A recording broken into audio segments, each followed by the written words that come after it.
Turn it up. You're listening to Live and Loud with the Lord, Nelson, that is.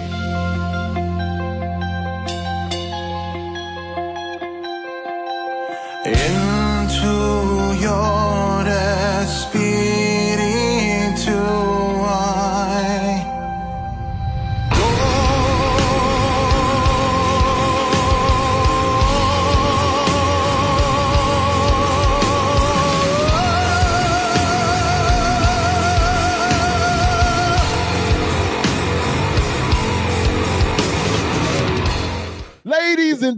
Ladies and gentlemen, once again, you know who it is. It is yours truly, the Lord.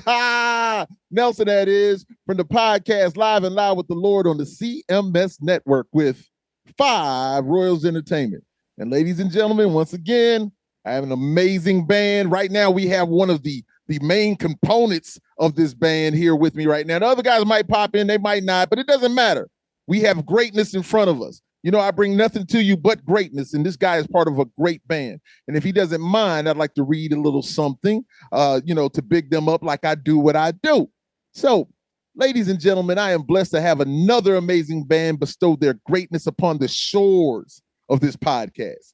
These young men bring a vibe that is unmistakably heavy metal, a sound that is a mixture of the old and new that allows them to consistently create music their fans love and appreciate. With amazing music complemented by an equally amazing stage show, you will always be pleasured and entertained. Yes, indeed. So I am looking forward to this conversation, and I know my watchers and listeners will enjoy it also. So without further ado, I welcome to the Live and Loud with the Lord podcast. Give a good pause. Slanderus! Yes, indeed. What's up, young man? What's going on, man? Right on. Thank you. Hold on. I say, here we go. Let me see. We got another one. Let me admit this young man here too. Oh, okay. Cool. It's all love, man. Come on in. Hey. Ryan, what's up, player? Not much. Hey, man. Good to have you here, young man. So, the first question I like to ask everybody is, where are you guys from? We're from Southern California. We're primarily in an area in Southern California called Inland Empire. Close your eyes and ride with the music. Release your inhibitions and all your fears. When I bring forth answers all your questions, free your mind and lend me your ears. Come take a ride with me. And all four of us are from different cities. Mm-hmm. I'm in near Ontario. Oh, and our drummer, he's in Norco. So he's a little bit a ways, next town over. And then our singer's in Ontario. And then I'm way south from everybody else. Near the city of Temecula, pretty much. Temecula. Now, where is Temecula? Now, I've never heard of this. Temecula. It's a little bit of a small town. It's a bit of near halfway between Los Angeles and San Diego. Okay. Oh, you're way down there. I'm not in Temecula, but I'm one of the towns next to it. So that's even smaller than it. Well, California is large. Well, you know what? Yeah. While we're going here, let's go ahead and introduce to the people who you are. First of all, let's handle that. Cool. Well, I'm Jason, and I play guitar and do a little bit of backing vocals every now and then. And I'm Brian. I'm the bass player. Brian should say, I'm Brian. I'm the bass player. Come on, Brian. You know we got to love bass too, man. Come on, man. Speak up for that bass, man. What would we do without bass? What would we do without it, Brian? You hold down the low tone. Oh, no. Indeed. So what's the best thing about being from where you guys are from? I guess I would say there's a lot of different places to visit, a lot of things to see within a short drive. Okay. Just Southern California in general, especially near Los Angeles. There's so many things going on, Los Angeles and Hollywood and all that stuff. And then you got all the different sites, and you got the beaches, and then you got the mountains. That's everything's within like a couple hour drive, like 2-3 hours. Like it's arguably one of the few places in the world where you could, if at the right time, you could go and probably like surf the beach in the morning and then go snowboarding in the afternoon or evening. Yeah. Yes, indeed. Well, California is so massive, man. Goodness, it has everything. Just like what my man Relentless from the band Vengeance. They live in Napa, California, and so we always talk about it. He's like, hey, we're up here, Northern California. You see the mountains and there's some snow and stuff. I was like, that's just wild to me. Being an East Coast dude and from the South is just different to me. Yeah. But I've been out there, so it's it's definitely a beautiful out there. It really is. It definitely is. So what's the music scene like out there? I guess from our point of view, there's a lot going on. There's like a lot of different like rock and metal bands around. I guess for us, like for the kind of bands that like our kind of sound and our type of subgenre, I guess there's not like too many. From my perspective, it seems like there's a lot of like deathcore, metalcore, death metal type bands, around Los Angeles and the surrounding areas and stuff. So there's a lot of that going on for sure. And for bands like us, I think we're a little few and far between. Like sometimes I feel like we don't fit in to like some of the crowds that are around, like a lot of the shows that pop up and stuff. There's a lot of death metal shows, a lot of metalcore shows, right? Deathcore, all that stuff, and those are cool. All those bands are cool, but for us, it's like we don't really quite fit in. Like we don't really fit in with deathcore, death metal. We don't really fit in with like the punk shows. You got a lot of punk bands and stuff too. So I don't know. Like we're just kind of like our own thing.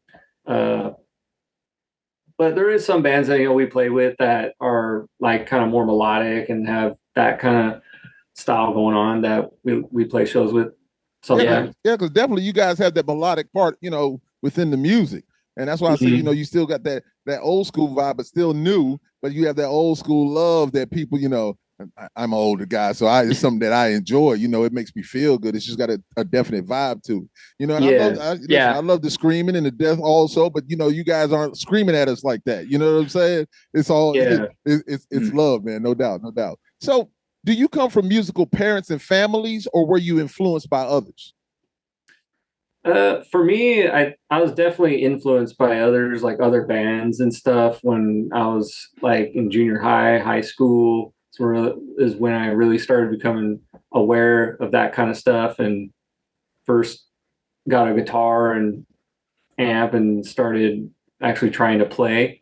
My parents aren't really musically inclined. Like not a lot of people in my family are musicians, so like one or two. But that's about it. Yeah, for me.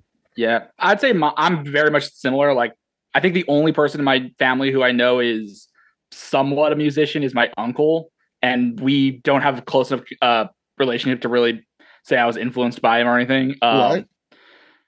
But yeah, I would say I feel like it's almost a little bit more of a weirder thing with me because it's like I'm the only one who's musical in my family, really, but like I'm not the only artistic one. Like I know my sister. My sister's a hairstylist, but she's done a lot of experimenting with like other, like she's painted. She was starting to get into music now a little bit. And then she's also done some other kind of more, say like artistic hair design occasionally. Okay. So it's a little weird. It's a little weird, but I don't know. To me, it just feels like I got my influence started through Guitar Hero and then went like kept going on and on till now I have like a bachelor's in music. Oh, really? Yeah. Well, what kind of music were was your parents listening to? What did they listen to? It was kind of all over the place. Like I know growing up, my mom was listening to a lot of contemporary Christian music. That's changed over the years. My dad is very old school. As the youngest kid in our family. his stuff was very at the heaviest was like Led Zeppelin and maybe some Emerson, Lake and Palmer stuff. And then at the farthest end would be like what I think like Gordon Lightfoot and stuff. Hey, come on. Maybe that might have been my mom. Listen, Gordon Lightfoot is all he did. In fact, he just passed, but listen, Gordon Lightfoot is amazing. Amazing. Oh, man. yeah, I'm not saying it's bad. I'm just saying it's. Yeah, no, I'm just saying also. Even us, it's. Yeah, no, I got Gordon Lightfoot in constant rotation, man. If you could read. Come on, man. I can go in on Gordon Lightfoot indeed, man. So that's awesome. Yeah, but I would say there's also things like when I got my mom got rid of a bunch of her records just because it was taking up space that she didn't need, and me and my sister got a bunch of them, and there was like you had like Purple Rain, we had like Queen Night at the Opera in there, Goodbye Yellow Brick Road, like all these famous classic rock albums. Of course. I got goosebumps, man. I love that. What are you talking about, man? It's all great music. Yeah, man. I know. Hey, shout out to moms, man. I just don't remember my mom listening to that much of it growing up, though. She couldn't show you everything, man. She got to be moms, man. Jason, what about you, young man? Yeah, I grew up listening to like when I was a kid, just a lot of stuff that was on the radio, like rock, mostly like rock music and some like 80s stuff, 80s new wave, 80s pop. Right. And like the more the rock stuff and the hard rock stuff is kind of what I started like paying attention to more and more when I got older. And like when I was younger, I started getting into like Guns N' Roses and Stone Temple Pilots and like that kind of stuff. Yeah. And then later on, like when I was like in junior high and stuff, I started getting like when the new metal stuff started coming up, that's like kind of what I really started gearing towards. I jumped in like right into that with like the Korn, Limp Bizkit, Godsmack, Disturbed, Linkin Park, like all that stuff. I was like really into that stuff when that came out. And then later on, about like 10 years or so later, that's when I started discovering the more classic metal stuff like the Judas Priest, the Black Sabbath, Metallica, Megadeth type stuff. And then I started diving into like that classic stuff, the classic metal, thrash metal, that subgenre, and started getting into that stuff too. And so it's just like kind of a mix of both. Like started off with like new metal stuff, and I started getting the classic metal stuff, and then later on I started getting a little bit more like progressive stuff, like Dream Theater and stuff like that. So yeah. So you guys have that mix that makes you who you are, and that's a great thing. Yeah, I think so. Yeah, and then of course the West Coast has so many great metal bands out there, man. Your music. Not saying that the whole country doesn't, but when it comes to like metal, like I was just talking to Deep Within and like asking them about that. A lot of people say that metal was birthed in California. Of course they say like Ozzy and stuff over there, but then you guys like had a major metal scene. Now I know you guys are a little young. Y'all might go back and look and say like, well, you know what? Maybe we did. No, I agree with that because I mean in the 80s, like Los Angeles was a huge time because that's where like Metallica, Megadeth, Van Halen, like all the glam metal guys that we kind of pretend didn't happen, all existed. I think Slayer came from San Francisco, so it's like a ton of the really big 80s metal bands, they all came from this area. Exactly. And I definitely hear a lot of them in our music personally too. Yeah, no, definitely awesome. So who or what inspired the formation of Slanderus? I guess that would be me, since I'm like the original member, like the member. And when I was like started playing guitar like seriously and started trying to like get better at playing guitar, because when I first started playing guitar, it was kind of like an on and off thing, and I would just kind of play like once in a while. And then I started thinking, once I moved out on my own, I got my own place and stuff, and I wasn't living with my dad, and I'm like, okay, I'm gonna start playing guitar like a lot more now, because I'm not gonna be like bothering him, like making noise, playing guitar. I can just play whenever.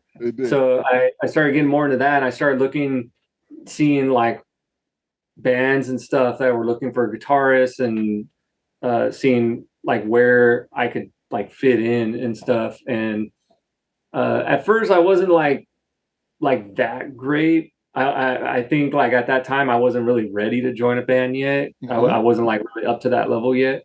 And then I had met a guitarist who wanted to start a band, and we became friends, and we started playing together, and he actually showed me like a lot of stuff, and he gave me like a lot of tips and pointers, and I practiced with him, and like practicing with him and playing with him really gave me like a lot more like confidence as a musician, and I learned a lot more stuff and got a lot more comfortable with the guitar. And then from there, when I started looking for bands to play with,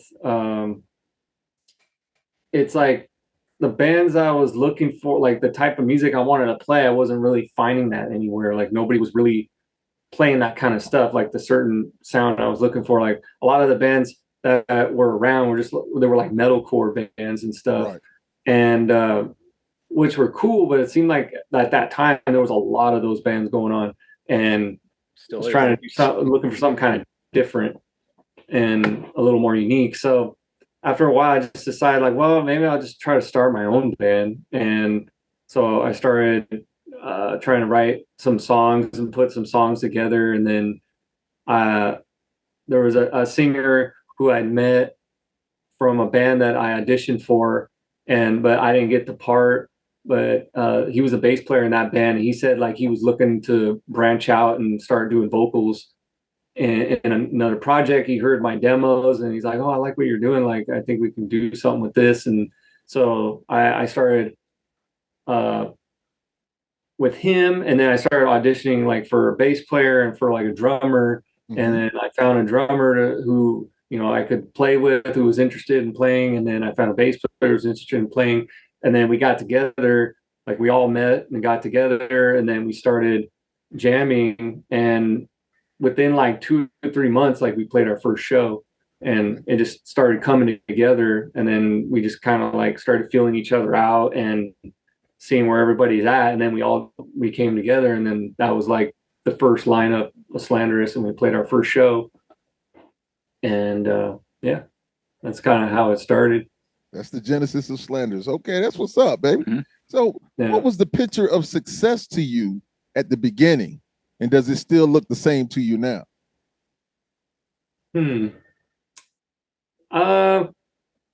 I guess I would say I was looking to like just play bigger, better shows, and getting our music out there and getting like some recognition, Right. and getting some like word of mouth going. We've never been like a signed band. I've never been signed. We've never been signed to a record label or anything. Okay. And I don't know. I've always thought like I've always had like weird mixed feelings about that, because I always heard like a lot of like bad stories about that. And I never wanted to get like screwed over, and I don't want to like sign my soul away and just have like a label or whatever, just have control of everything, and just be like you're basically like their puppet.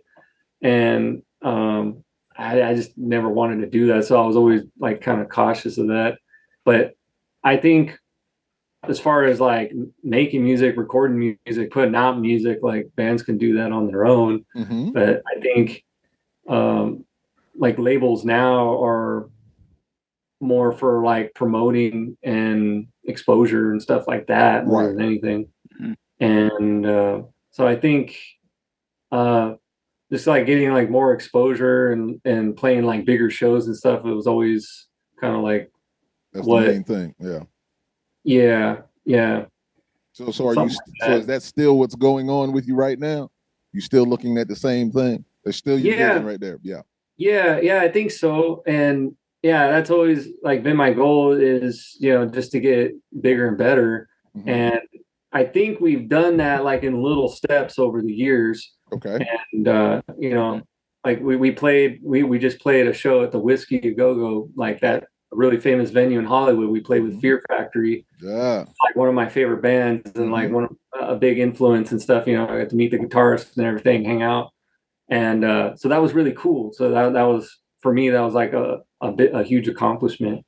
Gotcha. And so I'm always trying to like keep the momentum going with us and keep things going and trying to you know, gain a bigger following, you know, with social media and, you know, trying to put stuff on like TikTok and, you know, our Instagram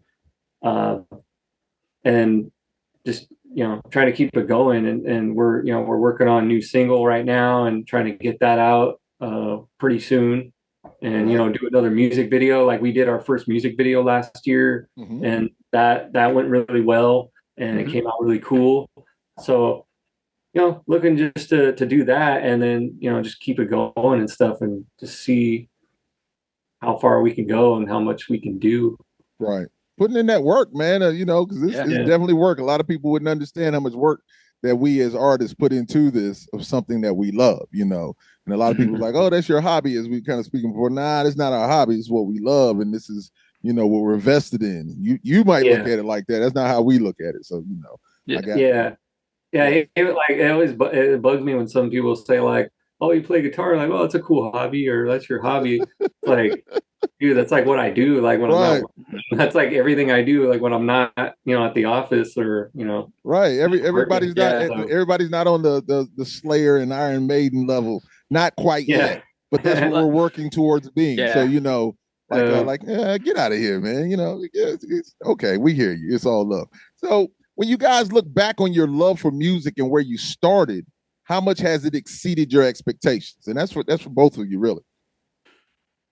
Like our music or just in music in general? No, your music. Yeah. Oh, okay. Yeah, I think thinking back from like when we first started to now, like where I'm at, I think there's definitely like a huge difference in like I'm able to do a lot more now than I did when I first started for sure. Just, you know, like better songwriting, better songs and more like better playing and working with, you know, other musicians and stuff and like, you know, seeing what they bring and like playing with other people who are also great elevates you as well. And then that elevates everybody else. So it just makes everybody else better. So yeah, for sure. Yeah, it's definitely like if I were to hear us now, like myself from 10 years ago, heard us now, I'd be like blown away. I'd be like, whoa, no way. That's cool. You feel the same way, young man? Yeah, I feel pretty similar. When I first started playing, I wasn't trying anything. I wasn't thinking I was going to turn it into like basically my career. So I would, if like, was it 15-year-old me heard what I was doing nowadays, I think I would just be shocked. Yeah. Even when I was like before I got my first guitar and stuff, like when I was like 13, like I never even thought ever about being a musician. I had no music tendencies or anything. It was just you know, I when I started getting into music and stuff, and my dad was just like, "I'm gonna get you a guitar for Christmas." I'm like, "Okay, that's cool. See what happens, I guess." Like I don't know. And it's like, you know, I think back to when I first got that first guitar, and was it acoustic or electric? It was electric, actually. I still have that guitar. Yeah, it's a Jackson Randy Rhoads Flying V. Oh, awesome, man. Yeah. Shout out to Pops.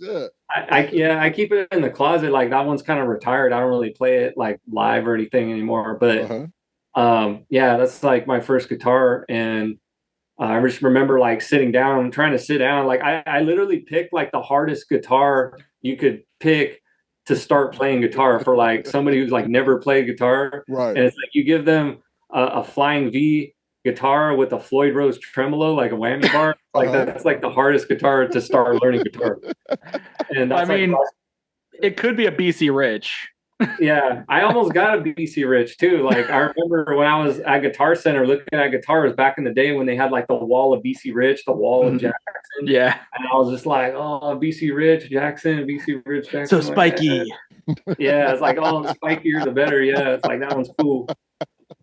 Yeah, that's love. And listen, I have the utmost respect for guitar players, and I tell the story that I have a guitar back here that my bandmate Matt Acevedo gifted me. He and his wife did, and it's just amazing, man. You know, I got all emotional. The big guy got emotional. You know, I always do emotional dude, but you know, I mess around with it. I'm doing my best to learn, and let me tell you something. It's difficult.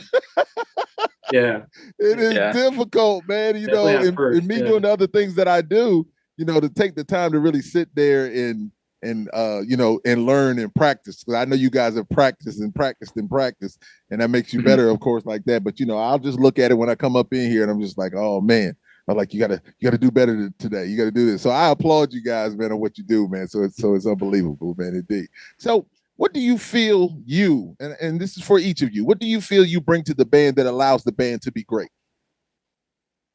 Yeah, I want you to big yourself up. You know, I want to hear the confidence about what you do. Like, man, everybody else sucks. I'm the greatest guitarist in the world. I want to hear some of that. Oh, I don't know. I can answer first if Jason's got to think of it. Yeah, go ahead. I definitely think I bring some of the more finer points of music knowledge, since you know, as I've gone through multiple years of higher music education, that I bring some of that in. And I definitely think that can help us in the long run. You know, I also try to think I like to bring in some new ideas every once in a while. Since I tend to have a fairly wide range of musical tastes. So yeah. Well, that's awesome. Awesome. I love it. Good answer. Good answer. Good answer. You still thinking about it? Are you still thinking about it? Oh, no. Well, I guess I would say what I bring is, you know, I'm kind of like making, you know, I make everything run. Okay. You know, everything's running, everything's going, and I'm always doing the stuff behind the scenes, and you know, sending emails and posting stuff, and you know, orchestrating everything. You're the director. Yeah, like orchestrating all the stuff, getting things going, and getting everybody together, and you know, setting up our practices, setting up our shows, and you know, make sure everybody's on the same page. You know, sending out the calendar invites, getting everybody on the calendar. Oh, that's very important, man. Come on, man. Yeah, doing all like a lot of technical stuff. Right. We would not be doing nearly as much as we are now if Jason wasn't running things. Oh, that's awesome, man. Listen, so that's the first time I've ever asked that question, which I'm going to have to incorporate that from now on, because just the way you guys reacted to that. And I'm glad you kind of guys was like, oh, man, you put me on the spot. What's great about me, you know? I mean, listen, we're all humble, but you know what you do well. So that's love, man. I love that. It makes me smile. I love that. It's really good. Great answers, though. Okay, so let's talk about the music.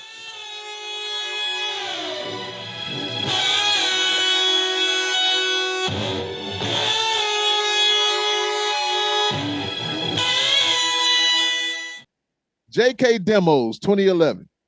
Tell me about that. Okay. So the JK Demos, that's basically when I first come up with the song, and I kind of put it together on my computer, and I use like drum program, like pre-made, pre-recorded drums, and that's kind of how I like throw out the ideas and come up with stuff. And then when I start coming up with stuff and I start like piecing it together, and that's how I come up with like the first bass line for a song. And then that is like what a JK demo is. Okay. And then from there, you know, and that's when I send it to everybody else, you know, check it out. And then we start working on that together, and then everybody brings in their own thing. You know, JJ, he'll do like his own drums. Like he doesn't like copy the drums that are on the demo. Like he needs to come in and like blow those away and do his Okay. own thing.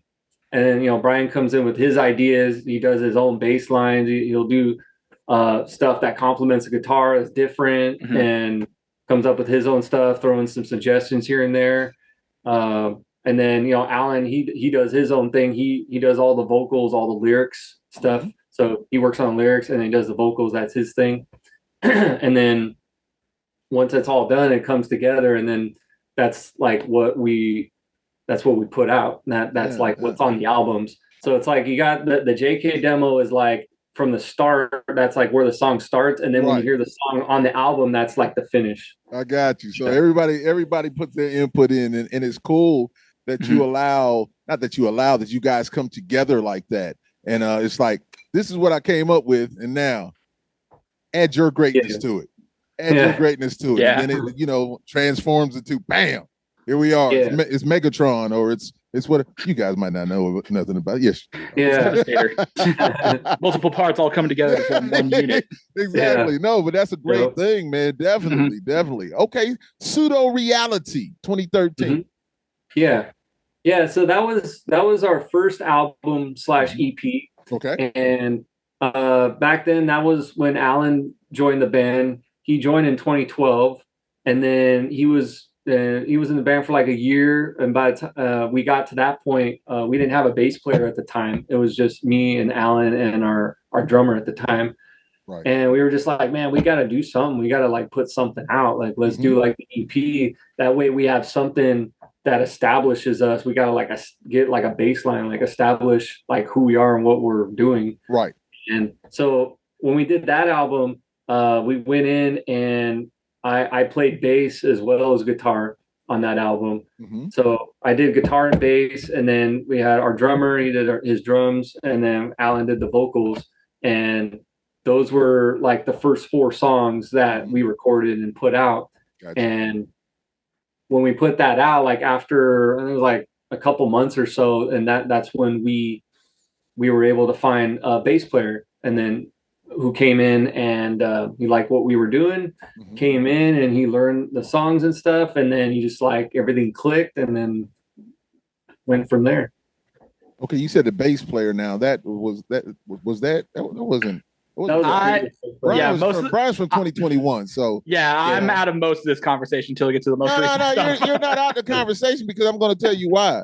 Because the greatness finally appeared. They went through all the other stuff. I don't know the guys, and no disrespect to them. Yeah. But you're here now, and that's all that matters. So you can chime in and say like, yeah, that bass wasn't good until I came here. So it's all love, man. I've tweaked everything. Most of the old stuff, I've kind of tweaked it a little bit. Put your stamp on it, yeah. Literally, yeah. I love it. So Sanctuary of Life, 2015.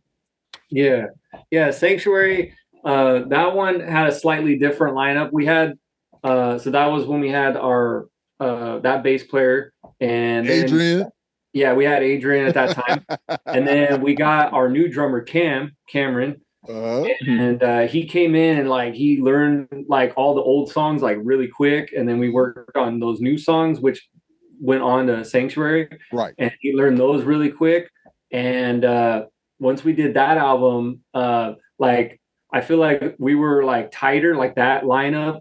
We were definitely tighter than we were before. Yes. And with Cameron on the drums, and we went in and we recorded those songs, and I feel like it was definitely a lot more polished, a lot more solid, and then the first album, like the Pseudo Reality is a little rough around the edges here and there. Yeah. But like Sanctuary was definitely a step up, I feel, for sure, as far as like the songwriting and the production and everything we did.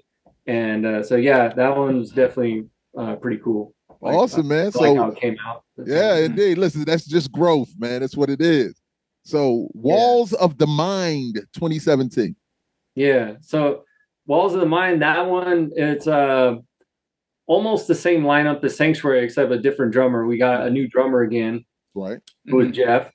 And he came in, and when he came in, he basically like he added a whole nother, like he kind of took us to a whole nother level with his drumming, because his drumming was a lot heavier and a lot more intense than Cameron. And so he brought in like a lot more double bass, a lot more intensity. And that's you can definitely hear that on Walls of the Mind. So that definitely like took us up a notch for sure. And I really like a lot of all the songs on that album. Like that one also came out like really, really good. I was like really proud of that album when it came out at the time, because it was just like the way it was put together. It had 6 songs, start to finish. Everything flows really good. Awesome. And yeah, and like Alan stepped it up like on his vocals for sure, and like lyrics. Yeah. You can definitely tell from Sanctuary that one, the vocals are a lot more balanced with what's going on in the instruments. So we might be my just general thinking now. I think he might have also stepped up on a dynamic use too. Like there's a lot more balance between being like quieter and softer, a lot more pushing, like So he was definitely previous albums. Yeah, Alan like definitely he liked to like yell a lot and like just like yell loud, like definitely like on Pseudo and a little bit of Sanctuary. But yeah, he definitely got more like dynamic with the whole when he got to Walls for sure. Yeah, it's all about writing the music, man. It's whatever that music does to, especially when you're writing. And I know that's me. I'm just flowing to what that music is doing to me. I'm going to not, how people say, live in the moment. I always say, no, I become the moment. I'm there in it, with it. So, when the better musicianship came, it's going to change things. When you bring that different person in there, things change. And then we roll to the greatness of it all when Brian rolls in for absorbing infinity and just changes the world. So tell me about this album, man. So this one was definitely like a long time in the making, only because there was such a big gap between Walls and Absorbing. Three guesses why. Yeah. And just players, just people leaving the band and stuff like, which always happens. That and the shutdown didn't help out too much. That's right. That's right. It was a combination of like both those things. Like we struggled for a long time, like trying to find a bass player, and because after Walls, our drummer he wasn't into it anymore, so he was done. And then our bass player Adrian, he left at the same time. Wow. So that was a big blow for us. Yes. And that took us a while to recover from. And then for a little while, we brought Cameron back because he was interested in playing with us again and coming back. And we played with him again for about like a year and a half or so. Right. But he kind of struggled with the Walls stuff and like that, because that style is a little different than what he's used to. So that's a little bit like outside his comfort zone and like outside of like what he does. Yes. So it didn't really quite work. And I was working on some new songs with them, and it's like I feel like it just wasn't quite there. So that's when we got JJ, and that's when he came in. And then when he came in, like he auditioned with a couple of songs, like I think it was like 2 or 3 songs, and he like nailed those songs. Like he came in, and he was able to match that intensity like that we had with Jeff, and also like do his own thing. And then he had kind of his own style. Right. And plus he's like super young too. Like he was like 18 when he joined. We occasionally still have to fight to get him into some venues. It's like we just sometimes like we hope they don't ask for ID. Yes, indeed. And yeah, like it was since he came in, like he clicked with us really good, and he's really like cool and easygoing, and I think he's definitely like gotten better from when he first started playing with us to now. So and he's only getting better all the time. So awesome. Yeah, so that definitely helped out a lot. So it was that, and then trying to find a bass player. Like we had a bass player we had a bass player after we got JJ, and then we had a bass player in like beginning of 2020. And it was like February. He joined, and then we were like just about to start working on stuff and do stuff, and then the shutdown happened. So then we didn't meet up or anything for like months. Right. And that during that whole time is when I started working on songs because I wasn't doing nothing else. And then like a lot of that time I came up like, a few songs, and that's like a lot of those ended up on Absorbing Infinity. Mm-hmm. And then once everything started loosening up a little bit, we started practicing again. And then that bass player, like, he got COVID. And then we didn't hear from him for a few weeks. And then when we did hear back from him, he basically told me like he was done. He didn't want to be in the band. He didn't want to be in any band. He didn't want to play shows. He didn't want to do anything. Wow. Like, he was done. And I was like, man, damn. Okay. So just when we were just about to start up again, and then that happened. And so that was another blow for us. And then I think it was about another year. And then that's when Brian came in, like August. Yeah. So that last bass player, are you still cool with him? Everything's love. See, you paused, so I'm gonna go ahead and say what I was gonna say. Nah, let me go ahead and say this. Yeah, he was the bass player. He was the bass player, but take that B off of that. Take that B off of bass, man. That's what he became. And then you brought the real B into the house. Yeah. Well, you got your bass player back, man. So it's all love. Yeah. Indeed. So, but no, you can just tell as I listen to your catalog, you can tell the growth of you guys through the years and through the albums and stuff like that. And just really good projects. And you like to see that growth. And I think you guys have an amazing sound, and I think that each one of you truly brings something special to the band. And hey, man, just continue doing your thing, man. It's a lovely thing, man. It really is. So what is it about Mr. Dave Swanson that has you returning to him for his services? Because he's done all the the recording and stuff for you, right? Yeah.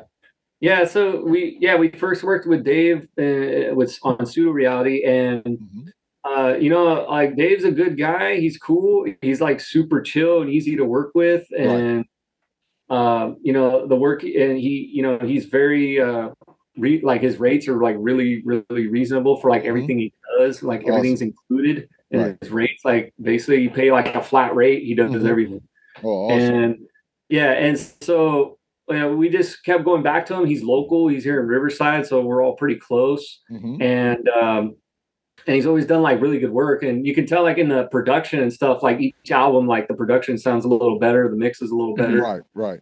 And so we just kept going back to him, and because that's who we know, and that's, you're comfortable with him. He knows how to make us sound good and stuff. And I think after this last time, though, I think even though like he did a good job and stuff, I think it's time for us to kind of branch out a little bit and find somebody else to work with and to record us and to get like a new perspective. I got you. And see how that goes. So it's just something different. I got to change it up a little bit. It's all about growth, man. It really is, man. And being open to things, I just remember a quick story. I remember Rich Ward from Stuck Mojo. I remember Rich was talking about, doing the Fozzy thing and how he was always the one doing the producing. And then they brought in this other guy when they signed with Century Media. They're like, hey, he's got hits. We want him to do it. Rich is like, kind of like, man, what are you talking about, man? And then he told him, because, Rich gets in there, he does his thing. Rich gets busy. And so he said, the guy just said like, hey, man, I'll let you know when I want you to do your guitar parts. He was like, because what we're doing, this music is about Chris. It's about Chris doing his thing. He's the focal part. We need to focus on him. And so he was just like, it was a little bit hard for him to take at first. But then they've got the best work came out, from this guy in the industry. So it happened. So I understand it, man. I really do, man. That's cool. So what can we expect next from Slanderus? We kind of talked about it a little bit. Yeah, so right now we're just starting to work on a new single, and we're thinking about like changing it up a little bit and start like releasing singles every now and then eventually we'll get to like another EP or album, maybe EP. Yeah, that's what we're doing too. Yeah. And so we just want to spread out that those releases a little bit, and just kind of like sprinkle in a little single here and there. So we're working on that. We're going to do a single, and as soon as we get that done, and then we'll do a music video for the single, get that going. And right now we're working on the new single, and we're rehearsing for shows coming up. We got a show coming up June 24th. I want to say something. I saw that. Yep. That is my wife's birthday, June 24th. I was nice. just like, so that's going to be a great show, man. Nice. Go ahead. I'm sorry for cutting you off. Cool. But I did no see worries. that. I saw that on your Facebook. Yeah. Right on. Yeah. We got the Wing Walker Brewery show and in Monrovia, and that's something a little new for us. I don't think we've ever played a brewery before. Okay. And I've noticed at the very least we've never played this venue, so yeah, we never played this venue, never played a brewery, so it'd be kind of different. I'm always looking for like new places to play and new things for us to do. So there's something a little different. I noticed like other bands, like local bands, have been playing like breweries and stuff here and there. I see that popping up a lot more lately. Right. Other than like traditional venues or bars, like there's just a lot of shows going on at breweries. So we're gonna do that, and then we're playing at the OC Fair, July 15th. Okay. Playing OC Fair at the hangar stage, which is pretty cool. It's a huge literal hangar. I'll get you. At the fair, and they got like a big stage inside, so that'll be it's the fun. main stage of the fair. Main stage at the fair on opening weekend. Oh, awesome, man. So you guys are really out there putting in that work, man, most definitely. So all of these shows are West Coast, California, and of course, California. Do you guys still have that many venues that you can play in that you really don't have to go anywhere else? Or do you have any designs on traveling across the country or going to Europe or South America or Asia or wherever? There's definitely like a lot of places to play around here. I think it would be interesting to go play like a farther show, like something like a place we've never been before. I know at one day we were talking about maybe doing some show in Vegas or something. Yeah. I might have some connections in San Antonio if we wanted to go that far, at least. So you guys are open to doing other things, what you're saying, but right now it's just good for you doing what you're doing where you are. I'm always like keeping an eye out for the opportunities, like if something comes up, like I saw there was like a metal festival that's coming up later this year up in Northern California. Right. And I saw that and I was like, oh wow, that's kind of cool and different. And I emailed them about it. I submitted us for it. Unfortunately, we didn't make the cut. Right. So, but something like that would be kind of cool and different, like a weekend road trip, go play a festival up Northern California and come back, something like that. Indeed. But didn't work out this time, but hopefully next year we'll see. We're gonna at the very least try and see if we can get some more shows maybe down near me, because we're playing more in the LA area. I'm a little bit closer to San Diego, so it's like maybe even just move down south a little bit more. We look for shows like in San Diego and stuff too. I know like one promoter who does shows down there, so I have to hit him up again and see if he's got anything. And at the very least, one thing I will say is I try to keep an eye on this, and I don't see a ton of shows out where I'm at any either. So I think I've seen one so far. Right. And it was mainly cover bands. No doubt. Well, let me ask you this question. So you guys are from California. And marijuana is legal out there. I'm just pausing because I just want to see their faces and what's going to happen, ladies and gentlemen. I just want to. Who partakes of the weed smoking, man? I do every once in a while.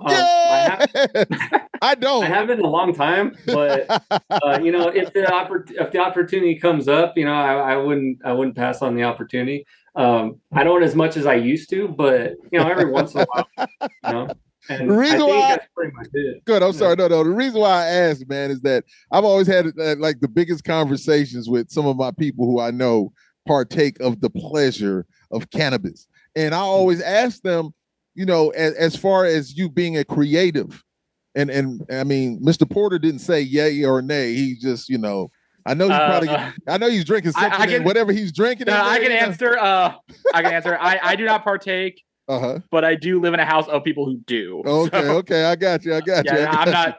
I don't even really drink that much either. It's a very weird thing for me. Yeah. So I was just asking. The reason why I wanted to ask is that we've always had the conversation of, does it make you a better creative? Does it open your mind to other things? Because I always feel I love music so much. Music is my high. So when I hear music, it does something else to me.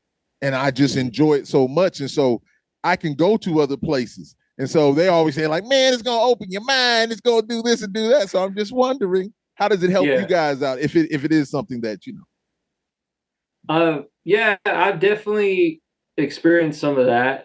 It can definitely open some doors, and it can give you some different feelings when you're playing. You can, it definitely, I've had an experience like playing with other people where, like, you know, we were like token up, and it's like, all right, let's go jam, and we go jam, and we're just like, you get like all into it, and like you get to the point where you forget where you're at, and then you get like so into it, and then like by the time you like look up, it's been like an hour, and you're like, oh shit, we've been playing for like an hour, damn, you know, stuff like that. And then, you know, so there's some cool stuff that can come from that too. Yeah, that's what did it make the music better? Did you create something magnificent from it, or was it just a good time? There's a little of both. I know. I remember like one song I wrote. Like I was kind of like, I was a little high. I was like, oh damn! Like I came home and I just started like playing and stuff. And I think that song, like, it was Udara on Sanctuary of Life. Like that song, yeah. I wrote most of that song when I was high. And yeah. Right. And then the next day. Yeah, and then like it was like at night, I laid a lot of it down, and then the next morning I woke up, I felt all good, and then I got back on there. I was like, oh shit, like I did all that, like damn, I laid a lot of it out last night. Okay, cool. That explains so much.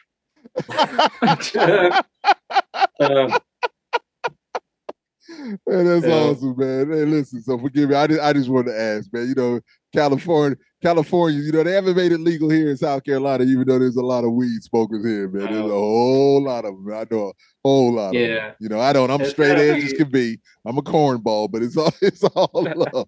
The music is definitely my drug of choice, indeed. So, last question for you, gentlemen, man. This has really been great, man. I've enjoyed this. I definitely have, man. And forgive me for laughing so much, but I love to just have a good time. I feel like we're family, we're brothers, man, and we're just having a good conversation. So I appreciate you guys. So what was the last song each of you listened to? The last one I can fully remember was I'm the Slime by Frank Zappa. I'm just yeah, I interviewed his sister, man. We had a great time, man. We had a great conversation, man. Yeah, Candy Zappa, indeed. We had a great time. You're a wild dude. Frank was a wild boy. Talented. Yes, sir. Yeah, that's what I heard. Yeah. Nice. Yeah, I think the last song I was listening to the latest Iron Maiden album on the way home. Yeah. And I think it was on Darkest Hour. That was like the last song I was listening to. I like to ask that question because you never know what people are really listening to, especially if you get into all kinds of music. I always say that I'm not a genre snob. I have my term, no genre snobbing. That's me. And it's just like, I believe that. So I just believe if the song is hot, it's hot. I don't care where it comes from. If it grabs me, it just grabs me. I don't care what genre it is. If it's dope, it's dope. It's just really that simple. But gentlemen, it's just been really a great time, man. I really thank you, for being here. Same here. And so let me say this. So we got Jason here, ladies and gentlemen. Jason J. Kennedy, guitar, backing vocals, 2008 till present. I'm just going to run this off. So Alan is nowhere to be seen, but Alan, you missed out on a great conversation, bro. The vocalist, how do you say his last name? Alamillo? Alamillo. Alan Alamillo. Yeah, vocals 2012 to present. Okay. JJ Garrich. Did I say that right? Yep. JJ Garrich, drums. Yeah, beating those sticks. And then, of course, not the ass, but the bass player, Mr. Porter, that came in and changed the game from 2021 to present, man. Listen, thank you guys so much, man. I really appreciate your time. Thank you for reaching out. Thank you. Anytime anytime you guys want to come back, you got something new coming out, or you just want to chop it up about anything, just hit me up. We'll do it. Your family, man. Once again, I appreciate you. The door's always open for you. No need to knock. Just come on in, grab some snacks, put your feet up, and let's do what we do, man. And so, if you don't mind, please give my viewers and listeners your contact and social media info. Okay, cool. Yeah, you can find us. You can go to our official website, slanderus.com. You can find everything there.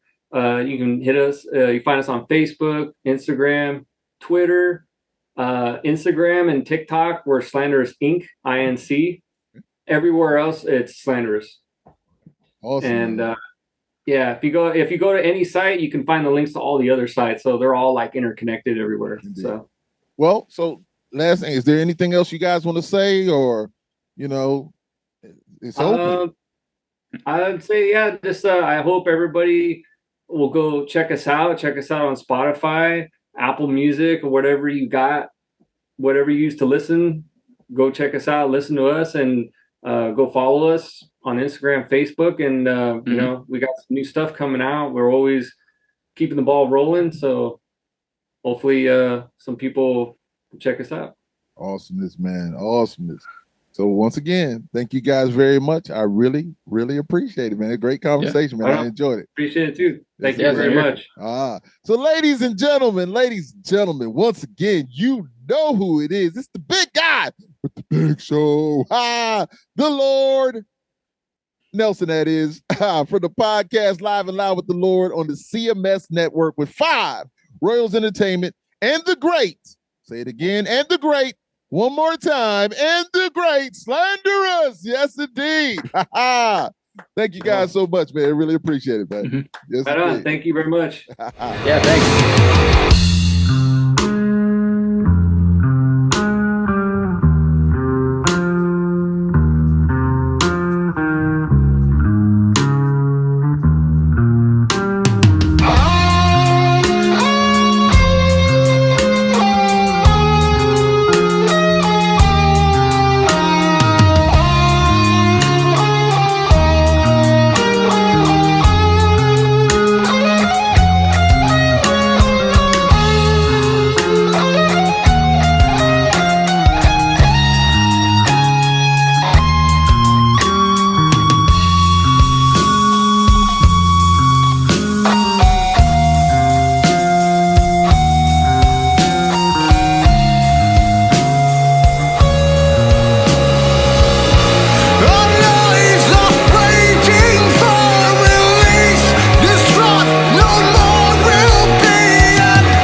The Lord Nelson, that is.